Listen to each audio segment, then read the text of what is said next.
kids, this is Pulse Ray Vision coming to you live from Cuatro Cinco Studios in my mom's basement. And I had just finished a nice glass of orange juice. Shout out, Sami. And I looked at the notes that we had changed and rewritten a couple things from the previous chapters. I thought it is time for Rings of Dust, Chapter 24, Part 2. And we even have some credits over here on Claude. So instead of taking time to write this down, I just get to yell and verbally abuse Claude. So let's just jump into this right here, Chapter 24, Part 2.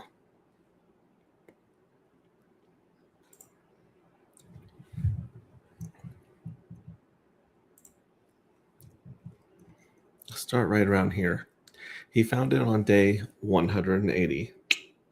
Not a dramatic notation in the lab book, more like he had been running the standard protocol. And it was on day 11, the morning the resonance and the castings went quiet, that the sync completed.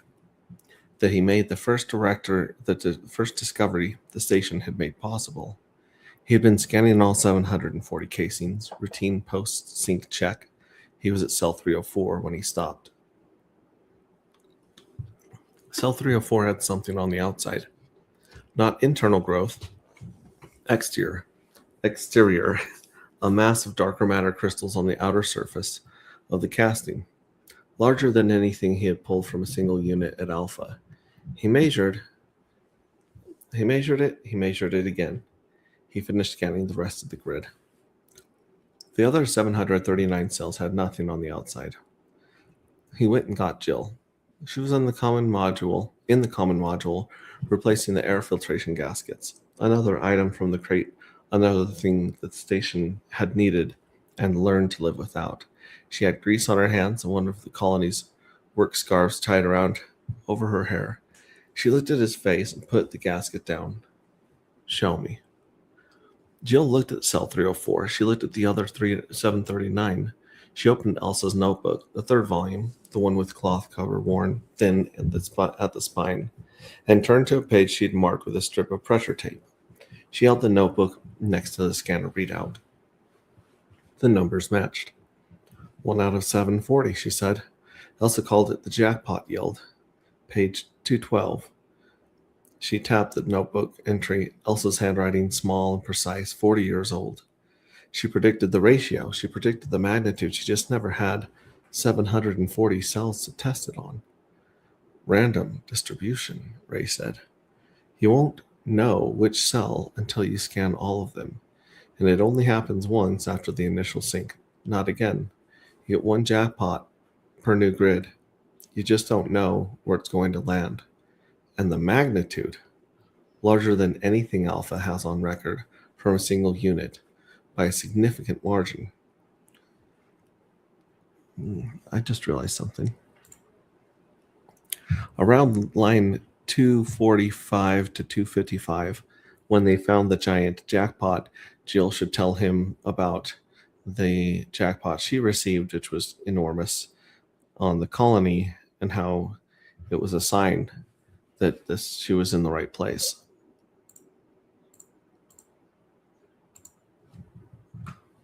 Jill sat down, not because she didn't understand it, because she did. Because a woman she had never met, whose notebook she had carried across the solar system in a transit case, whose handwriting she had learned to read in the way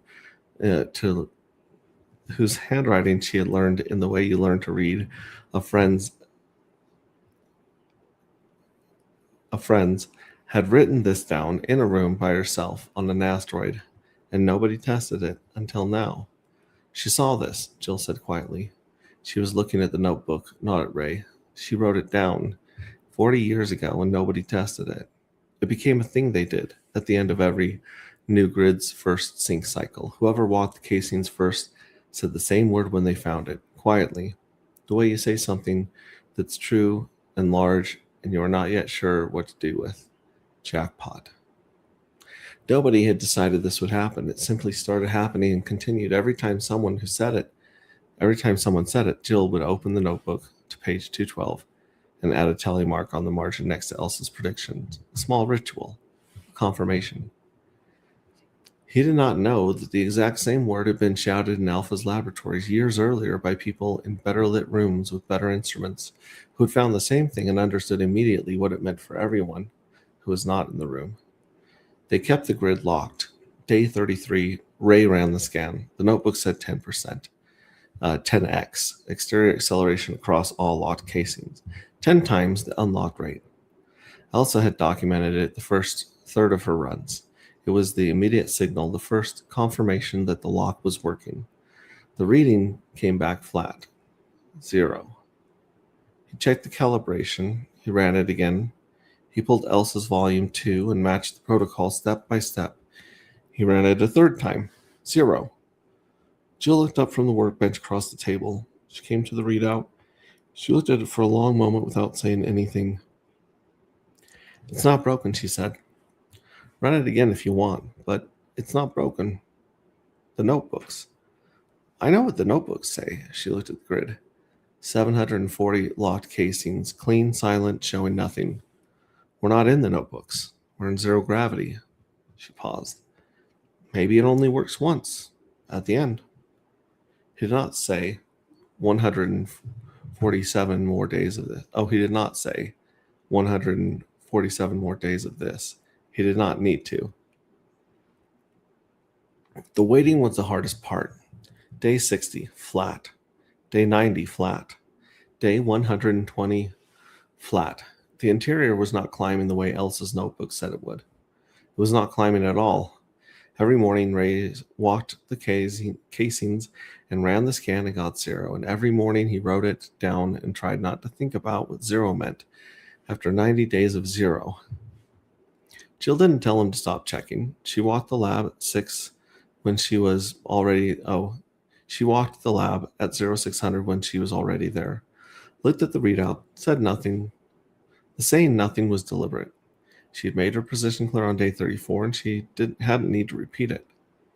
Around day 150, he ran out of useful work and started doing the kind that was really just waiting with his hands occupied. Jill caught him recalibrating an instrument that didn't need it and made him stop. The supply shuttle docked on day 161. Routine water, parts, protein. The station ran on.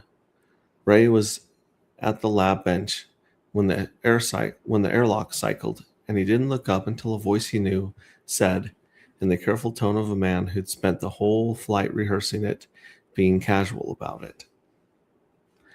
Real quick,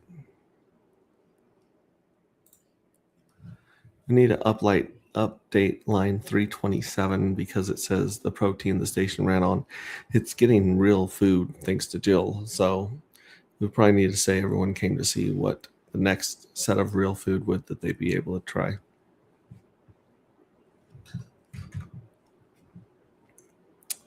Okay, Ray was at the lab bench when the airlock cycled. He didn't look up until a voice he knew said in the careful tone of a man who'd spent the whole flight rehearsing it, being casual about it. So this is where the science is. I wanted to see the equipment for myself. Vince, in a borrowed flight suit, gripping the rail with both hands the way everyone does their first day in zero gravity, faintly green, and entirely delighted. Okay, 1 second. Ray crossed the module in 2 pushes, and they collided in a clumsy floating version of an embrace. And for a second, neither of them said anything because there was nothing that covered it. "You took the number," Ray said. "I took the number. I read everything you left. Then I read it again. Then I called." He let go of the rail to gesture and immediately had to grab it again. "You were right, Ray. About all of it. I just needed to be somewhere I could see it with my own instruments." Vince joined the team for the last stretch of the way. He joined everything by asking sharp questions and being right about half of them. He understood the cells better than anyone aboard except Ray and Jill, and within a week, the 3 of them had fallen into the old rhythm of people who'd argued lattice geometry before, except now there was no badge to scan and no column he wasn't allowed to read. He slept badly in zero gravity, complained about the protein, so you got to get rid of that, and stood at the data wall for hours, and the station was better for having him in it. All right. So, complained about the protein in line 354. We don't have to worry about that. We can find something else for him to complain about. Oh, we also need to say that he joined a whiskey slap session. And now we have to change that bit about the dining hall when Rachel shows up because um, we can just have him sitting on the floor at the dining room because there's not another seat. And then when Rachel comes, we have that scene with Ray where he's kind of leaning against the wall like a wall sit. And then Jill pats her lap and he comes and sits down, which is great. But then they all turn as Vince walks to the door and Jill makes a remark like, looks like the bathroom isn't the only thing that needed expanding.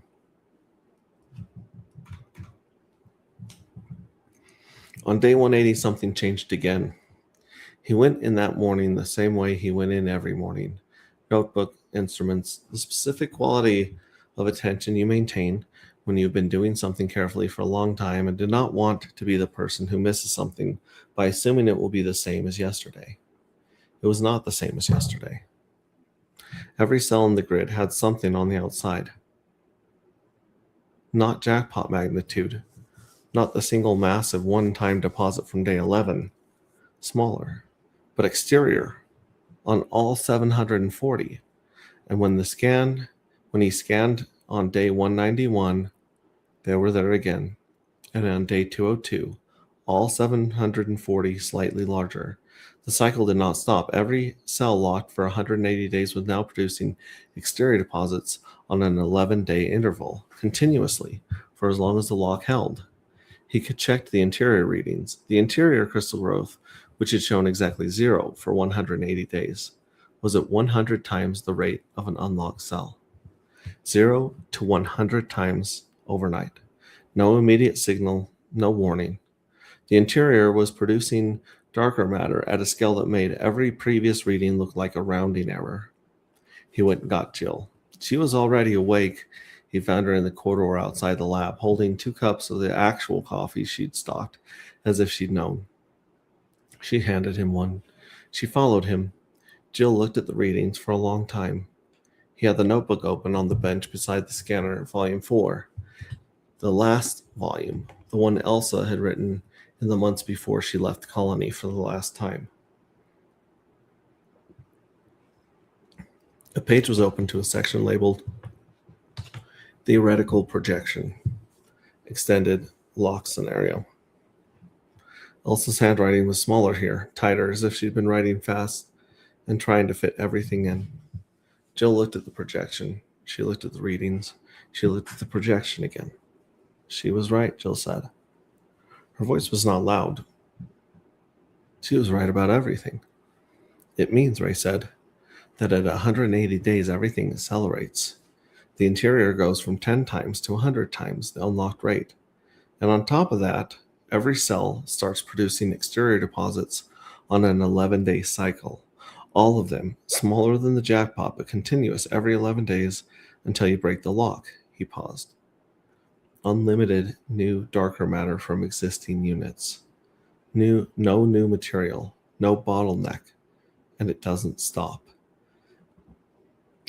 Jill closed the notebook gently, the way you close something that belongs to someone who trusted you with it. She pressed her palm flat on the cover for a moment. The shortage, she said, was a choice, Ray said. They knew. They've known since before they fired me. He was thinking about Alpha's face in the lab, the specific expression, the room going quiet in the specific way. They'd seen it before he had. They'd understood it before he had. And they'd decided before he'd finished his sentence that he was never going to tell anyone. Line 412, Alpha Alpha knows about the fuel cells. Or no, Alpha didn't know about the fuel cells before he showed them. But then they fired him and hid it. And they definitely don't know about the zero gravity lock because no one's done it until Ray. They've been wrong about that. Jill was quiet beside him. She was looking at the display with the same expression she had when she slapped him. Not gentle, not cruel, just present and exact. Elsa knew, she said, and the colony knew, and they kept her notebooks for whomever came next. She looked at Ray. That was you. That was us, he said. Neither of them said anything for a moment. The display cycled through its readings. The earth rotated in the window behind them. Vince had come in a step behind Jill that morning. He'd taken to shadowing the morning readings since the shuttle dropped him off. He was in the room for all of it. He'd watched the curve break with his hand over his mouth and his eyes wet. A man watching a thing he'd spent his whole career being lied about and turned out in the end to be true and good and bigger than the lie. When Ray finally looked up from the readout, Vince was gripping the rail with both hands. You were right, Vince said, like it still surprised him, like it would keep surprising him. We were right, Ray said, and meant we to take him in. The man who had spent 4.5 years as the honest face of a lie, standing here now in the room where the truth finally paid out. He ran the unlocked experiment 3 times. Jill was beside him for every run, the notebook open, tracking each result against Elsa's documented predictions. The first time, he broke the lock on a unit at day 22. Interior, 0, same as locked. Exterior, nothing. The cell returned fully to baseline within 2 hours, which in zero gravity meant it returned to exactly where it had been. Silent. She called it the zero condition, Jill said, turning it to the relevant page. Lock removed, activity ceases. 31 through 58. She looked at the readout. In zero gravity, you can't tell the difference from the inside. The lock does nothing visible until day 180. The second run, unlocked at day 33, same result. 0 became 0 and stayed there. The third run, unlocked at day 90. Stell sat quiet. Nothing had been accumulated that you could see. Everything had been accumulating that you couldn't. Consistent across all 3 runs, unlock at any stage before day 180, and you lose nothing you can measure. But you restart the 180-day clock. You cannot harvest and maintain the clock. You cannot see the progress and trust the lock. You have to choose one or the other. And in zero gravity, the choice was made in complete darkness. The cells themselves were undamaged, locked again from day 0. The loss was time. That was the entire sacrifice, the yield from the treasury given up for 180 days. The cell locked and silent and giving back nothing you could see. The same choice the colony had made walking down the east tunnel. Put the cell into the void and don't reach back for it. The stakers in the game were doing the same thing, forfeiting their share of what the treasury paid out, day after day for 180 days, on the conviction that day 180 was coming. Skin in the game, not as a metaphor, literally.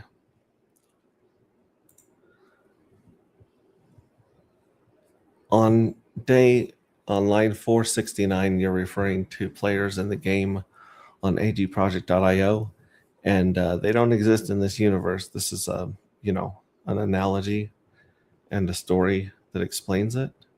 So you can explain the difference between the researchers locking it and the colony, I guess.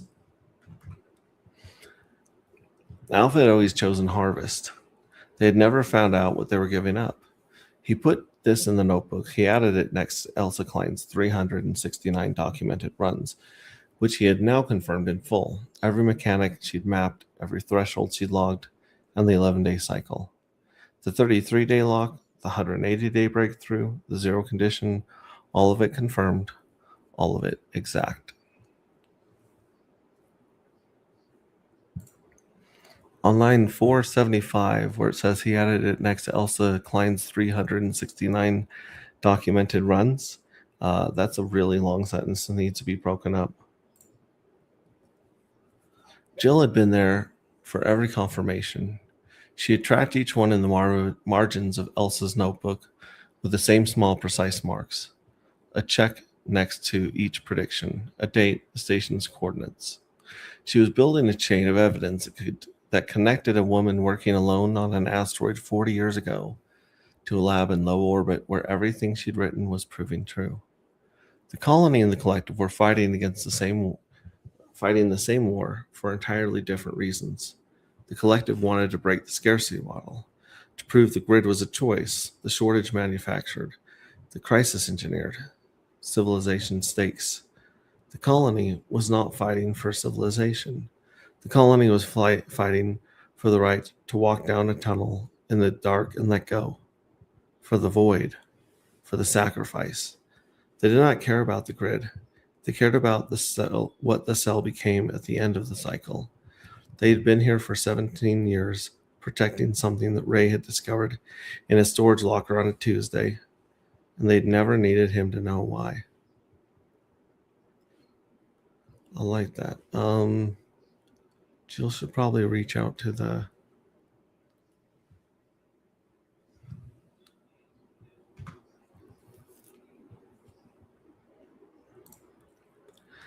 Jill should probably reach out to the colony and let them know how to lock up a ton of cells and produce infinite darker matter for their rituals at some point here.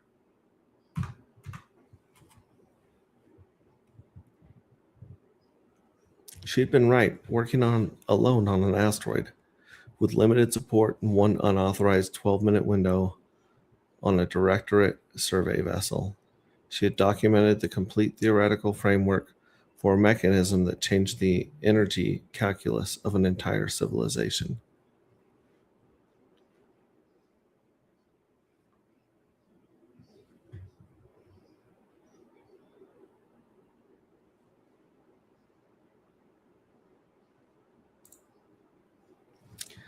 Here's another thing. On 45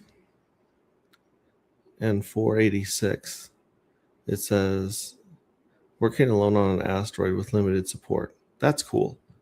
And one unauthorized 12-minute window on a directorate survey vessel. That makes absolutely no fucking sense. That needs to go.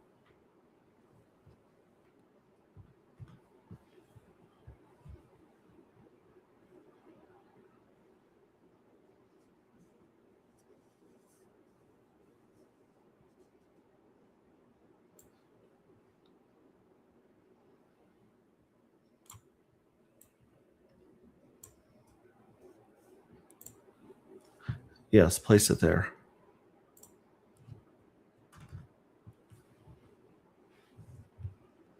He thought about the notebooks worn at the corners from years of daily handling, left in 4 cloth-covered volumes for whoever came next. He sat with the notebook on his lap for a while. Jill sat beside him. She had her own notes, pages of cross references, Elsa's predictions matched against station data, every number confirmed. She didn't say anything. She didn't need to. They'd both carried something a long way, and they were both, for the first time, able to set it down.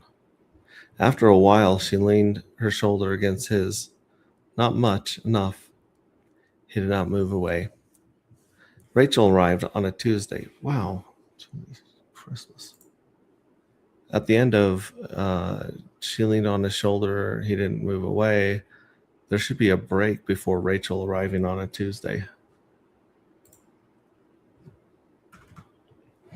Rachel arrived on a Tuesday, 4 months before the Grand Hall hearing. She came on the same transport Ray had taken. Same burn, 2.5 G. Same window with the curve of the earth. She didn't use the bag. She had not slept during the transit. Ray would learn over the next 2 days that she simply did not. She operated at the same frequency at 3 in the morning as she did at 3 in the afternoon, and the crew stopped waiting for her to flag. She had her press credentials and a recorder and 3 charged batteries for the recorder, which she'd been told to bring because the station ran on a different voltage standard than everywhere else she'd worked. Ray met her at the airlock. Jill was beside him. She'd been reviewing the day's scan data when the docking alert came, and she'd set the notebook down and come without being asked. She did that.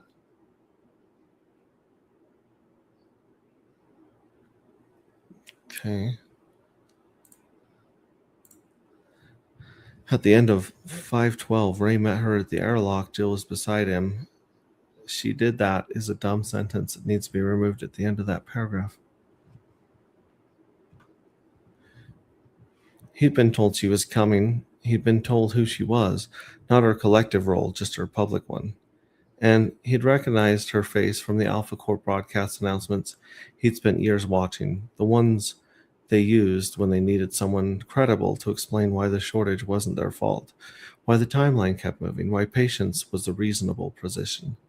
He'd found that interesting before he knew anything else about her. Ray Vision, she said, stepping through the airlock. Ray said, "Here I'm just Ray." She looked at him for a moment, the look of someone recalibrating, not the name, but the person attached to it. "Ray," she said. "Okay." Then she looked at Jill. There was a brief beat, that happens when two people who are both accustomed to being the most competent person in the room meet each other for the first time. Rachel took Jill in with a single look. The work scarf, grease under the fingernails, the way she stood in the corridor, like someone who had already memorized every pressure sill and emergency exit. Jill looked at Rachel in the same way. The press credentials worn like armor, the steady posture of someone who'd spent years standing in rooms where she was not supposed to be and never once flinching. Jill said. She did not extend her hand. She nodded. A nod that was also an assessment and also a welcome. "Rachel Vase," Rachel said. Her warmth flashed. Not performed, not diplomatic, just the specific warmth of a person recognizing something in someone else. "I've been wanting to meet the person who's been keeping the collective's lights on. The colony keeps the collective lights on." "Oh, the colony keeps the lights on," Jill said. "I just carry the crates." Rachel smiled. It was the smile of someone who recognized deflection because she used it herself. "I've carried a few crates." "I know," Jill said. All the way she said, and the way she said it made it clear she did know. Not the details, not the role, but the weight. The particular weight of a woman who'd been running something larger than herself for a long time.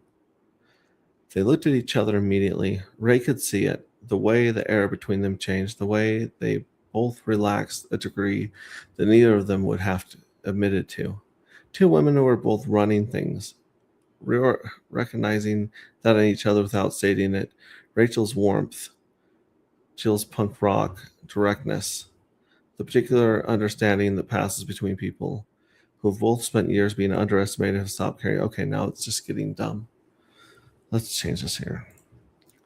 In the paragraph on line 543, right, currently, from the copy that I'm reading, they liked each other immediately. That's fine. Ray could see it, or you could just say Ray saw Rachel's warmth and Jill's punk rock directness. Cut out all the two sentences beforehand that have already been stated twice. And then between people who've spent years being underestimated, stop caring about it, you can get rid of that too. It's too much. Just shorten that paragraph down.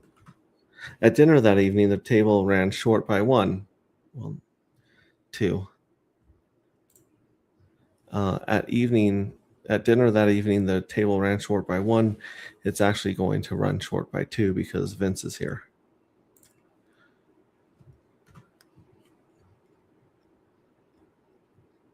Since Vince arrived, they were all still working out the rotation on a folding chair.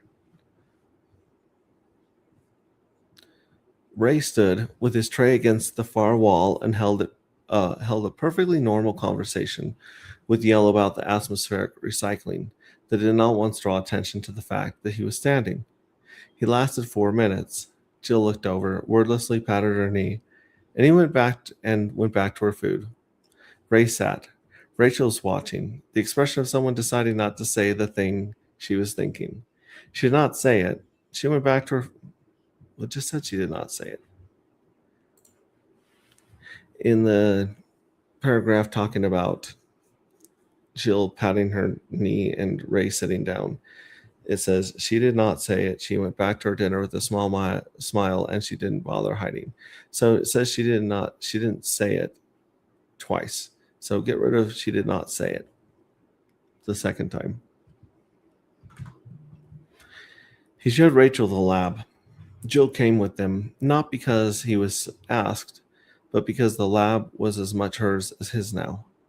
And the data they were showing Rachel was the data they had built together. He showed her the 180 days curve, the crystal growth, the numbers he had now run in triplicate across 7 different fuel cell units with 6 different operators to make sure that what he was looking at was not specific to his method, his instruments, or his hope. Jill and Elsa's notebooks opened on the bench. When Rachel asked about the theoretical basis, Jill walked her through Elsa's framework, the predictions, the margins of error, the confirmation chain. She did it in a way that she did everything, directly, without ceremony, with the quiet authority of someone who'd earned her understanding the hard way. Rachel asked good questions, clear, specific, the kind that showed she read the background material before she arrived. She did not pretend to understand the chemistry when she didn't, and didn't pretend to understand it when she did. Oh, and didn't pretend to. Okay. Alpha suppressed this, she said. Yes. And you're the only independent source who can verify it. The station can verify it. Every person here can verify it. I'm just the one who found it first. He looked at Jill, and she's the one who carried the proof that it had been found before. Rachel looked at Jill. Jill looked back, steady, unperforming, the look of someone who had carried 4 cloth-covered notebooks across the solar system, because a woman she'd never met and had left for who. Okay. Yeah. 568. Rachel looked at Jill. Jill looked back, steady, unperforming. That's where that needs to end. The look of someone who carried the 4 cloth covered notebooks, all that shit needs to be cut. We've beat that horse to death. Elsa Klein, Rachel said. Elsa Klein, Jill confirmed. Rachel looked at the crystal samples on the bench. When this goes public, the shortage ends, Ray said. Not in 5 years, in months. The infrastructure's already half built. They've stopped it from working on purpose. She was quiet for a moment. I know, she said. He hadn't expected that. He looked at her. I've known for a long time, she said. I needed to be able to prove it. She gestured at the lab, the displays, the notebooks, at Jill's cross-reference margins. Now I can. Outside the module window, the Earth made its slow rotation. The Terminator line moved across the Atlantic. What happens next? Ray asked. The Grand Hall, she said. And then everything changes. He looked at the curve on the display. 7 separate test runs, 7 identical results. Jill's hand was resting on the notebooks. Rachel's was already composing the story in her head. She could see it in the way her eyes moved across the data. Yeah, she said. It does.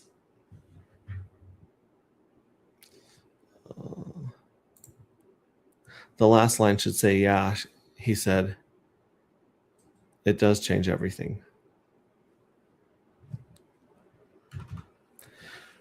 Wow. Okay, so that is chapter 24, part 2 of Rings of Dust. And a handful of you may or may not have made it through this. I know there's like 6 or 7 viewers of every chapter, but I don't know if it's the same people or if other people just wander in here and they're like, what is going on? So if you want to know more about the cryptocurrency project and art and community behind this, go to agproject.io, somewhere on the bottom of the screen here. I think it's over here, actually. Yeah. I bet you it's right there, maybe, or there. Either way, agproject.io is the website. Go there, connect your cryptocurrency wallet. It's got to be EVM wallet, which means Ethereum, and it's other forks and layer 2s. So that's how you can connect it there. It's on Pulse Chain Network. And if you want to read the rest of this book by yourself, you just don't want to listen to my voice, I get it. You can go to t.me/anti-gravity saga, which is our Telegram, and click through the pinned messages. You'll see the link to this public GitHub repository where you can read the entire working draft yourself. And I'm going to go live talking about the project here after I wrap this up. So thank you so much for joining us on another one of these. This will go in the playlist on YouTube on my YouTube channel, which is at Hex-Ray Vision or Pulse Ray Vision on YouTube. And you can also find me under Hex-Ray Vision on X as well. So we'll see you on the next one. And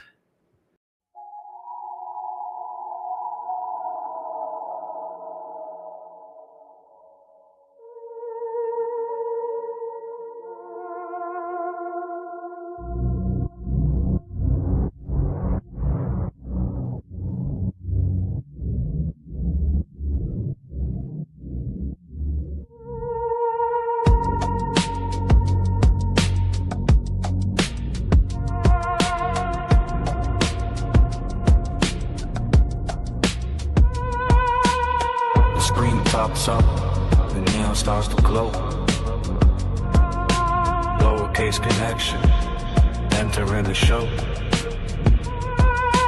Top right corner where the wallet interacts. Digital contract, tracking down the facts. The ticker symbol blinking on the sidebar screen. The dark is the atmosphere setting the scene. Round one is coming, the season's on the clock. Secure the network, time to lock it in the block. Welcome to the darker matter. Standard rules apply. Load the fuel cells up before the timer passes by. Into the void we will go, where the smart ones play. Minting out the future, trade into the shadows. Watch the ticker climb. Feel the data stream. Living on the edge of a cyber grid machine.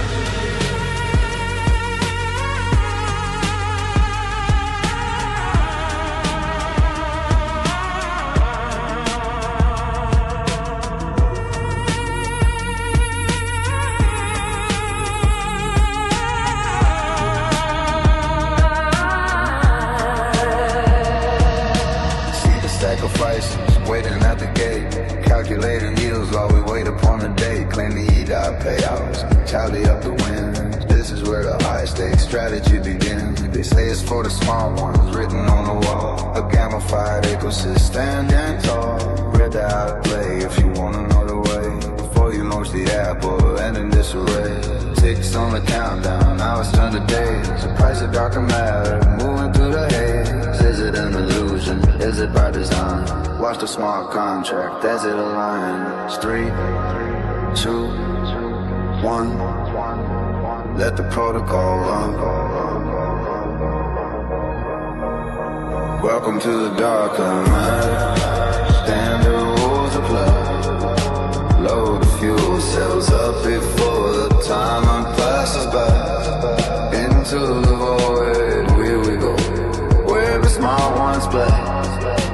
Minting out the future, trade into the shadows. Watch the ticker climb. Feel the data stream. Living on the edge of the cyber grid machine.